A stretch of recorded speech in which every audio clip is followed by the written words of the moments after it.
Assalamualaikum warahmatullahi wabarakatuh. Oke teman-teman semua, kembali lagi di Indoriek TV.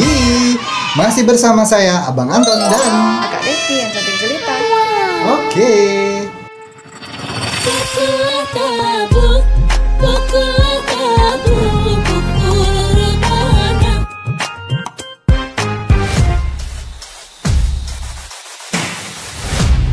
Indoriek TV.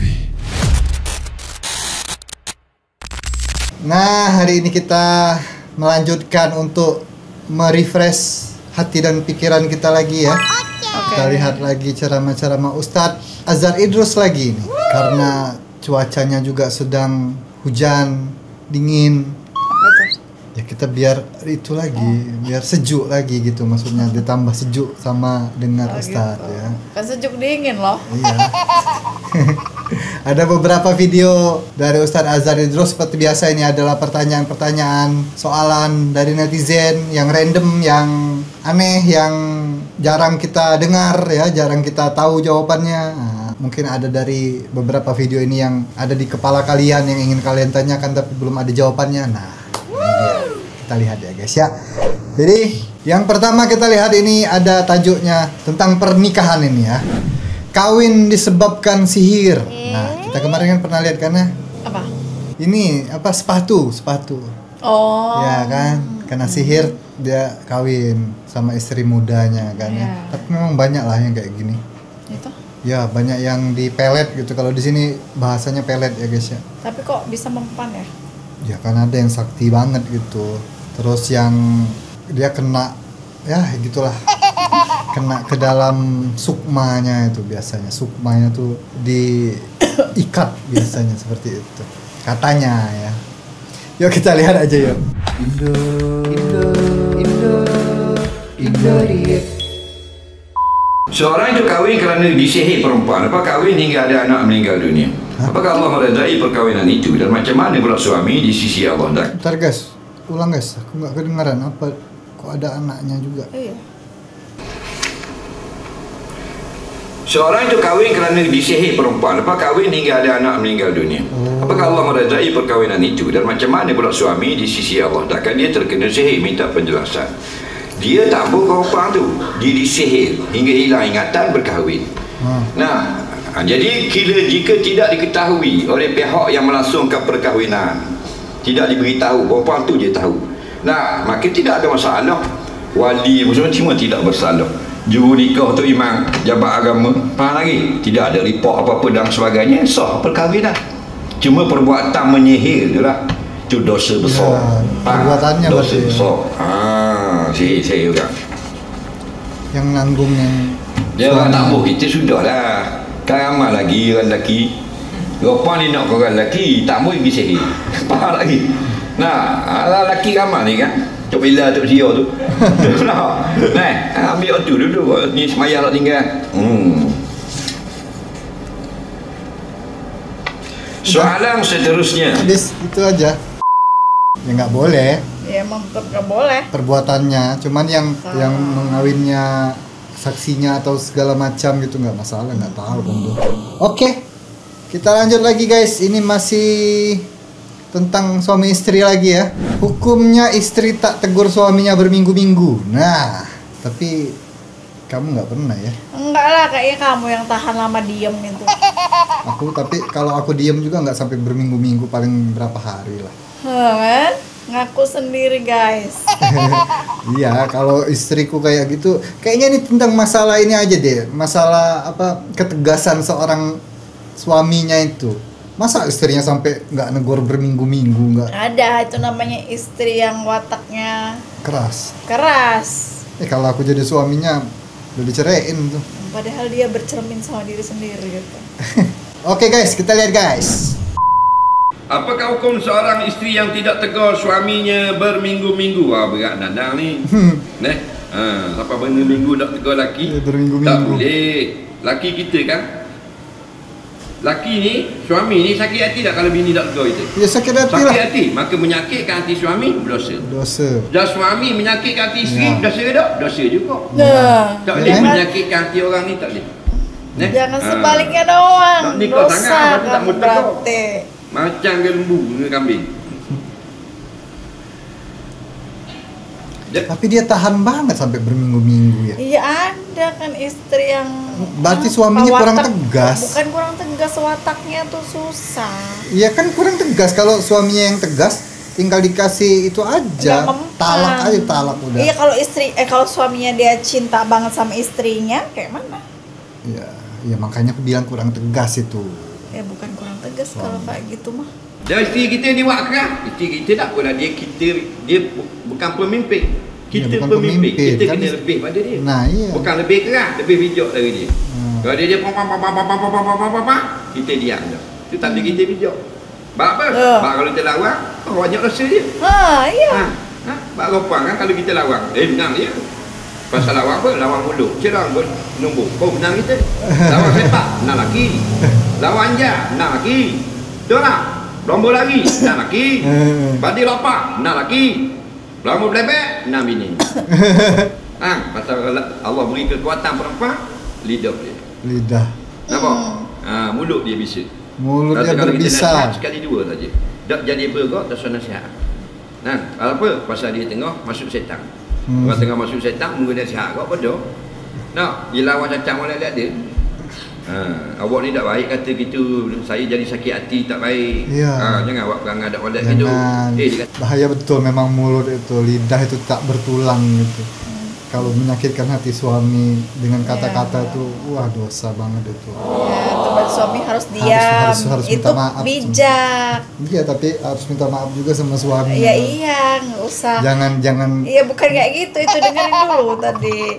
Nggak usah kayak gini lagi. Harus diam. Itu namanya suami bijak. Itu loh guys. Aku pas saya pengen pakai headset. Terima kasih bang, saya tersilap tadi. Diulang berkali-kali. Terima kasih, saya tak akan buat kali-kali. Itu solehah. Tapi Solehah, bukan tuh. solehah. Belanik marah dia. Aku gitu nggak? Faham lagi? Iya, kamu gitu. Bini kita nak kata terima kasih begitu. Kayak semuanya Dan saya nak jahat marah apa ni kau. kawan saya. Dok geng kita. Dah kalau saya kata gini, awak kata gitu. Saya ni suami awak. Lawak saya kan masuk neraka. Awak tak dengar ke orang ngajar dalam televisi. Dah abang seorang masuk surga, dia duduk seorang situ. Faham? Dia kan diam mau. Nampak? Tak baik cakap kita. Awak seorang baik. Pulak dah. Betul tak? Jangan main apa. Dia buat bodoh kok gek. Dah pasok. Lebih pada 5 gila. Bang. Oke. Ya itu guys. Itu guys. Iya. Susah kalau mau dilawan mulutnya ya. Sudah. Diamin aja. Itu teguran buat ini topik tadi tuh teguran, banyak yang tegurannya buat kamu ini, bukan buat istri, suami. Oke, lanjut lagi kita guys. Nah, ini agak aneh ini. Kambing minum susu anjing. Ini maksudnya apa? Oh, mungkin kambingnya diasuh oleh anjing gitu. Jadi minum susunya anjing. Apakah boleh dimakan kambingnya? Nah, kayak gitu. Emang mungkin gitu ya? Mungkin. Ini Nggak masuk aku tajuknya di gitu. Tapi ada memang yang dipelihara, misal anak kucing dipelihara kambing gitu, ada kayak gitu. Disusuin kambing. Iya, ada. Seakan-akan dia anaknya gitu. Yuk kita lihat ya. Apabila kambing minum susu anjing, apakah hukum kita makan kambing tersebut? Iya. Molek soalan ni. Kambing ni masalah dia dengar molek-molek. Faham soalan baru faham jawapan. Ada orang tak dengar soalan tapi dia faham jawapan. Tak faham. Kalau tak dengar jawab soalan, faham? Faham soalan dulu, insya-Allah faham jawapan. Bila jawapan diberi, pegang kemah keming. Kerana yang menjawab bukan saya, ulama-ulama. Saya bukan ulama. Nah, cuma kita ambil daripada kitab-kitab fatwa-fatwa ulama, tolong sampai. Ni macam ni ustaz-ustaz nak jadi ulama. 10 orang ustaz, 10 hukum keluar. Pasal ikut kepala otak dia. Dia berasa dia tu imam mujtahid. Ustaz berasa dia tu fuqaha. Jadi berterabur habis hukum. Tugas ustaz, tugas muallim bukan beristihad. Tugas je kita baca kitab-kitab Arab yang orang kampung tak faham nak baca. Fatwa-fatwa ulama kita beritahu pada orang yang ulama beritahu, bukan pandangan kita. Soalan pertama, seekor kambing ni diminum susu anjing. Jadi kambing ni kita boleh makan ke tak? Itu soalan dia. Baik. Soalan tentang halal dan haram. Yang pertama, halal atau haram kah kambing minum susu anjing? Kalau kita minum susu anjing, haram. Haram, ya. Kerana najis. Kita haram minum benda yang najis. Ya. Faham lagi? Tapi soalan dia, kambing ini minum susu anjing haram atau tidak? Jawabnya tidak haram. Tidak haram. Kerana haram, halal, wajib, makruh, sunat ini ialah khitabullah al-muta'alliqu bi af'alil mukhallafin. Ialah tuntutan-tuntutan Allah yang berkait dengan perbuatan manusia. Kalau binatang tak ada kait. Faham lagi? Ya? Tak ada masalah. Beruk tak haram minum arak. Betul tak? Ya. Kan Besar hukumnya kata untuk beruk, manusia. manusia pun kalau tak sampai umur tak haram. Budak sekarang tadika umur baru 6 tahun, balik 4 beradik, 3 orang balik. Tak balik sampai kat simpang Tepilat, lori bawa arak terbalik. Jadi budak ni tengok ingat air lemonade. Nampak masing-masing minum tak banyak, 3 botol seorang. Jadi anak Cik Lijah balik rumah Cik Ani. Anak Cik Ani balik rumah Cik Lijah mabuk. Nampak? Berdosa tak? Tidak berdosa, pasal walaupun arak, walaupun dia manusia, belum lagi berdosa. Siapa habaq hang? Nabi khabar. Kita tak boleh pandang-pandang. Nabi kata ke mana? Rufi'al qalam an salasin anis sabiyyi hatta yahtalima al hadith. Tidak dikira dosa pahala. Malaikat tak tulis dosa atau pahala. 3 golongan. Golongan pertama, kanak-kanak, tidak ditulis dosa pahala. Bila tulis? Hatta yahtalima, sampai dia balik, baru tulis. Sampai balik. Nampak? Jadi kambing tak ada kena-mengena. Tapi kalau yang belum balik itu kan ada tuh yang 15 tahun, 14 tahun dia mabuk-mabukan gitu. Emang nggak dicatat apa? Tahu juga. Kan tapi belum balik dia. Banyak tuh guys, anak-anak yang remaja-remaja zaman sekarang tuh belum balik tapi sudah mabuk-mabukan dia. Tahu juga minum ya. arak, minum apa? Iya kan? Tangkap monyet main judi. Tak boleh tangkap. Tidak berdosa lembu jantan pakai ratamah. Nampak tak? Pasal dia menatang. Tidak haram ayam tak pakai seluar. Jam pagi petang.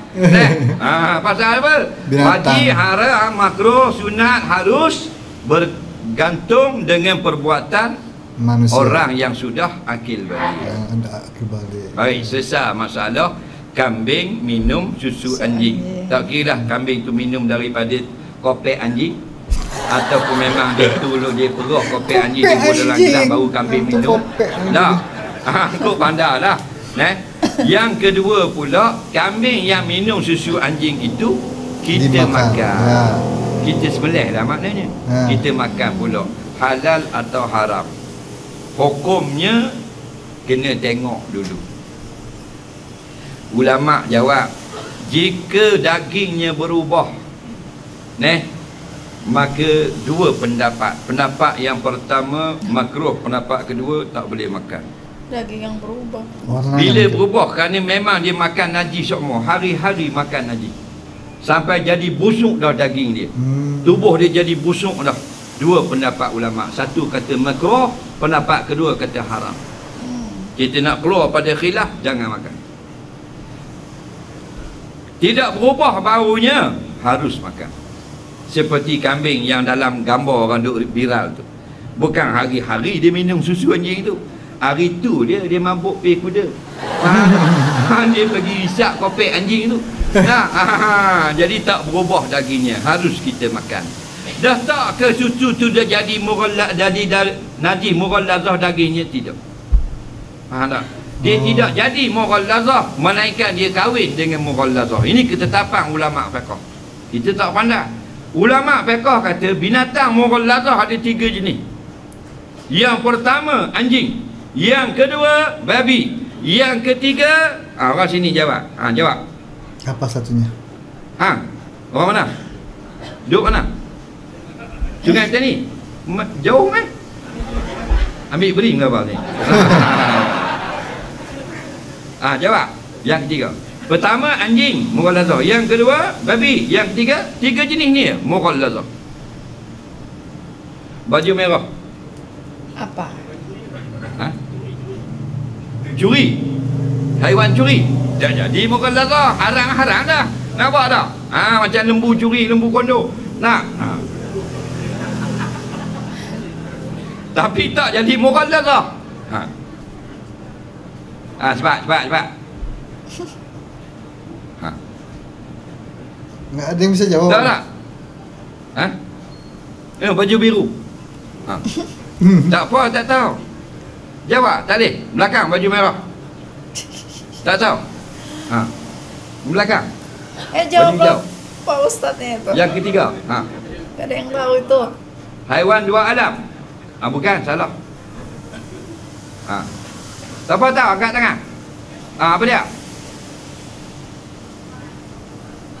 Perempuan.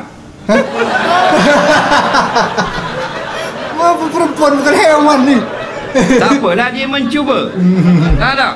Sekurang-kurang dia berani mencuba. Saya kat bodoh tadi. Tujuan antara kita mari hadir majlis ilmu, antara kelebihannya nampak kejahilan diri kita. Bila nampak kejahilan diri kita, nampak bodohnya aku, maka adalah rasa insaf, ada kekuatan himmah untuk belajar. Nah, yang ketiga, binatang yang kahwin dengan binatang yang suci tadi. Nampak? Juga namanya mughallazah. Macam betinanya anjing. Kahwin. Nampak? Dia kahwin dengan kambing. Lembu binatang yang suci. Mak anjing dan lelaki pak dia lembu. Dapat anak ambu. Ambu ini mughallazah. Ada nggak? Nampak lagi? Ada. Ada. Aku baru dengar. Ada yang kawin silang kayak gitu. Tapi silang jarang-jarang dia. Sama spesies kan? Enggak. Misalnya anjing sama kucing gitu ada. Anjing sama kambing juga ada kawin. Kucing sama bebek ada. Iya. Aku nggak tahu. Anjing dengan itik dapat anak antik. Juga mughallazah. Faham lagi? Dia menang belah Najis. Nak? Haklah mana unta dengan babi. Dapat anak umbi. Umbi tu mughallazah. Faham? Tu jenis ketiga mughallazah. Walaupun pak dia suci atau belah mak dia suci, sebab iza istama'al halal wal haram ghuliban haram. Bila bergabung bercampur ang haram dan yang halal, dimenangkan yang haram. Bila bercampur yang suci dan yang najis, dimenangkan yang najis. Walaupun sedikit. Faham lagi? Jika ia makanan. Contohnya, seperiuk bubur kacang letak tai ayam satu sudu, hukumnya tak boleh makan. Walaupun seperiuk bubur kacang tu suci, satu sudu tai ayam. Kacau dalam tu. Bayangkan kalau satu sudu bubur kacang letak dalam seperiuk tai ayam. Lagi tak boleh makan. Faham lagi? Jadi binatang pertama mughallazah, babi. Yang kedua anjing. Yang ketiga babi atau anjing yang nikah dengan binatang-binatang suci. Faham? Jadi begitu baru jadi mughallazah. Dengan hisap susu tak jadi mughallazah. Faham lagi? Orang kafir bagi kopek ke kita masa kita kecil, tak jadi kafir kita. Nampak? Dia tak berubah. Macam kita siram najis, air kecil ke apa, pokok kita tanam pokok sayur apa semua, sayur tidak menjadi najis. Yang wajib kita basuh ialah bahagian luaran sayur saja. Takut najis itu kena batang-batang sayur, kena kadang bahagian daun-daun sayur, maka wajib kita kena basuh. Adapun yang diserap oleh akar najis tadi, Allah jadikan penapis semula jadi pada akar-akarnya. Bila naik ke dalam batang, dalam sayur, sudah tidak lagi berupa dengan najis. Soalan yang kedua, sudah disaring. Oke, ini bagus ini. Aku juga baru tahu ilmu ini. Mantap ini. Dapat pengajaran lagi kita. Nah, oke, kita lanjutkan lagi ini guys. Ini aneh juga ini. Hukum selfie di kubur. Selfie di kuburan. Aku belum pernah. Kalau selfie belum sih. Kalau foto Kuburannya. rame-rame gitu, rame-rame satu keluarga gitu kan. Oh, habis ziarah gitu loh. Habis ziarah ya. Maksudnya. Pernah, tapi kalau selfie Beda kan itu selfie sendiri gitu. Mungkin Sendiri sama maksudnya selfie tuh. iya, selfie Iya, sama sendiri. nisan gitu. Iya, paling. Ya, boleh aja kayaknya. Emang itu haram ya? Enggak lah. Ada yang bilang itu nggak boleh loh. Aku Iya. sempat denger itu. Iya kan? Nanti ada yang ikut gitu. Nggak ngerti juga masalah kayak gitu. Ya, kita lihat guys. Apakah hukum jika kita berselfie di kubur? Nah, Hukumnya akan nampaklah di belakang kamu benda-benda yang pelik-pelik. oh. Benda apa Ustaz? Batu nisan. Biasa nih ya. Pasal selfie-nya di kubur. Faham? Baik, ada dah ulama kata haram selfie di kubur? Sebelum nak jawab, kita nak khabar dulu takrif benda makna selfie. Ramai orang Ada tak faham. sendirian, ya. Dia kata selfie ambil gambar kan? Selfie bukan ambil gambar, dia khusus ambil gambar umum. Faham? Dia masuk mazhab fotografi ni besar. Dia ada mazhab ni, mazhab potret, mazhab apa benda human interest, mazhab makro, mazhab mikro, ada mazhab sport, ada mazhab street, ada mazhab real life dan sebagainya. Maka masuk dalam potret, ambil gambar potret dua cara.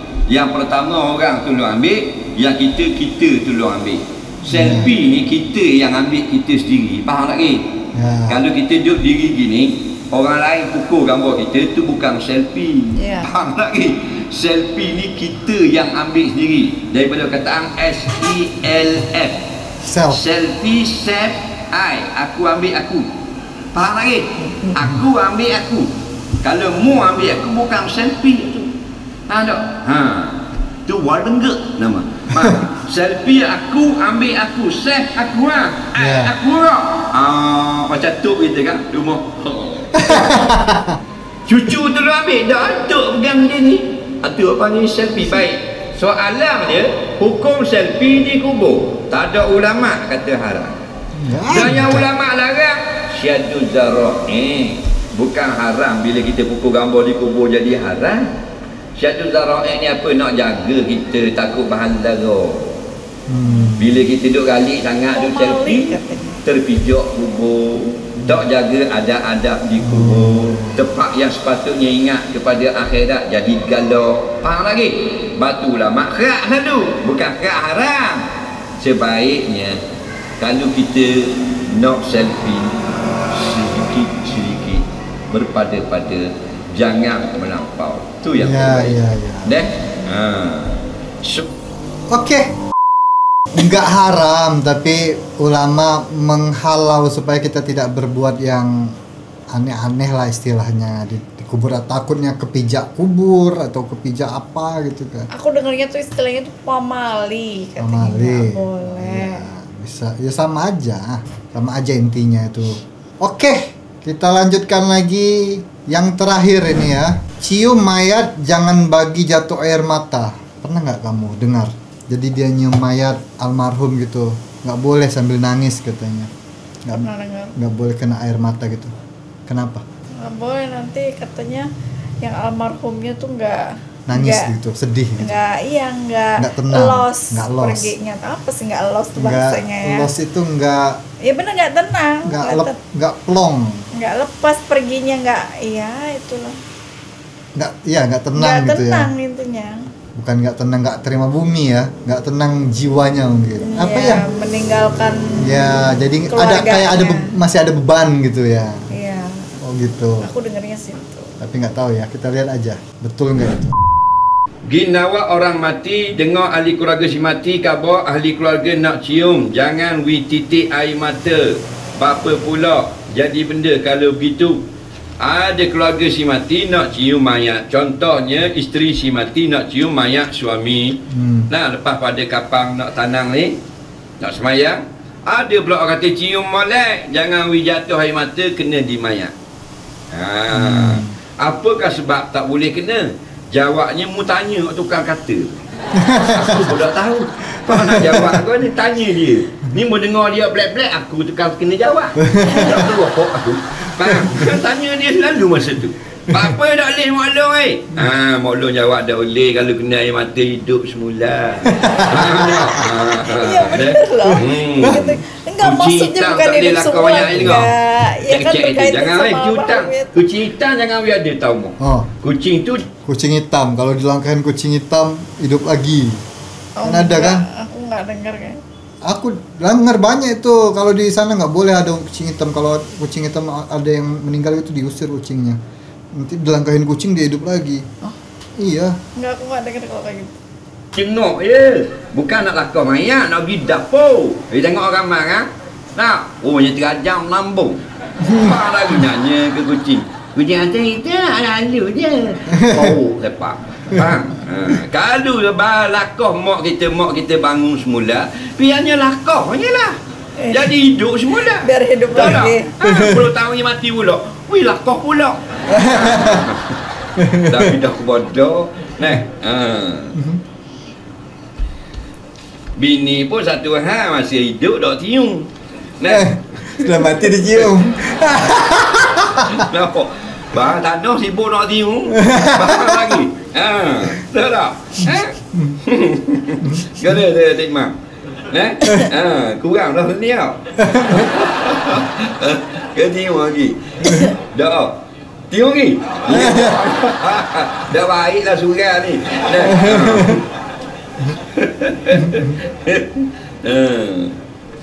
Asal mati sibuk nak tiung. Rasa hidup laki panggil wing tak gerak. Tak hanya ngadak cerita tu kenapa orang jadi ular. Tajuk ni Najing pandai mu Cik Mak. Ahli ni. Artinya kan tanya dia. Orang jadi ular, laki wih panggil lah bilik. Ada hajat. Dah. Lama mana 2 minggu duduk kerja. Balik tu masuk dalam bilik, ingat ke bini masuk lah. Patut orang puan kena reti. Kalau laki masuk dalam bilik, masuk selalu. Lagi. Dan sunat kita masuk dulu baru dia masuk. Jangan orang puan masuk ke dia. Lagi. Bukan haram. Apa kita masuk dulu. Dengar. Tanya suami kita, bang nak tengok televisyen siapa apa kita nak siap-siap. Bang, kata kejap lagi lah. Habis ni 15 ni nak tengok tu pula. Tung 15 minit. Faham lagi. Kartun, cerita kartun. Jadi pukul 12 masuk lah. Masuk dulu, masuk kemah apa betul semua. Sipang barang-barang dalam bilik. Tak. Bak suami kita nak masuk lagi. Tengok kalau ada menteri-menteri nak bayar kan bersih lah jalan-jalan. Bersih buang minyak tak. Nak. Kalau ada balang raya basuh gitu gini. Gitulah patutnya isteri. Suami nak siapa dah kan? Nak masuk dalam bilik. Nak. Buat macam malam pengatih sama. Betul tak? Tu cara dia. Buat macam hotel. Kita nak masuk. Boleh masuk dah.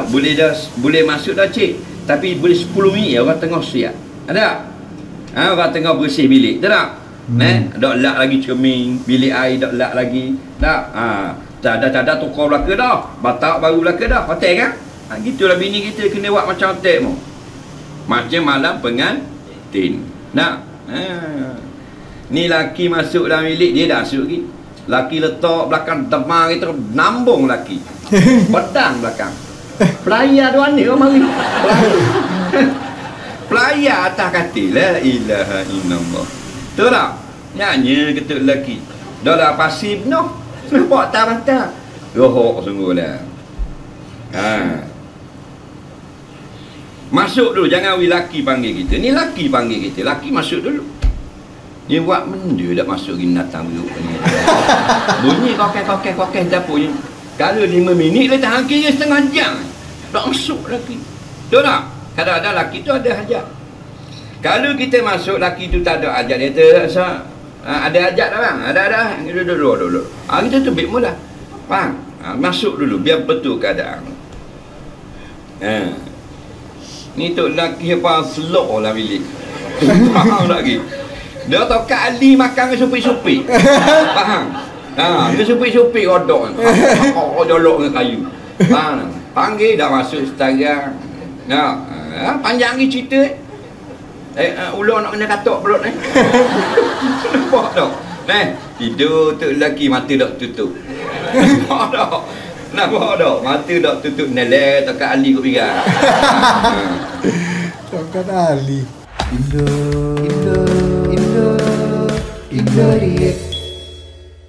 Oke, itu dia tadi beberapa video dari Ustadz Azhar Idrus dan sudah banyak yang kita tahu lagi guys ya. Hari ini kita menambah ilmu baru lagi guys ya. Semoga bermanfaat juga untuk kalian semua, untuk para suami dan para istri ya, karena ada topik-topik untuk suami istri ini ya. Nanti kita lihat lagi ceramah-ceramah Ustadz Azhar Idrus yang lainnya. Jadi untuk teman-teman stay tune terus Mendorek TV, dan untuk teman-teman juga yang belum subscribe dulu, jangan lupa juga di like, di share, dibagikan video ini ke teman-teman kalian, ke sosial media kalian juga boleh. Mohon maaf kalau kami berdua ada salah-salah kata dan salah-salah ucap. Sampai ketemu lagi di video selanjutnya. Akhir kata, assalamualaikum warahmatullahi wabarakatuh. Bye bye.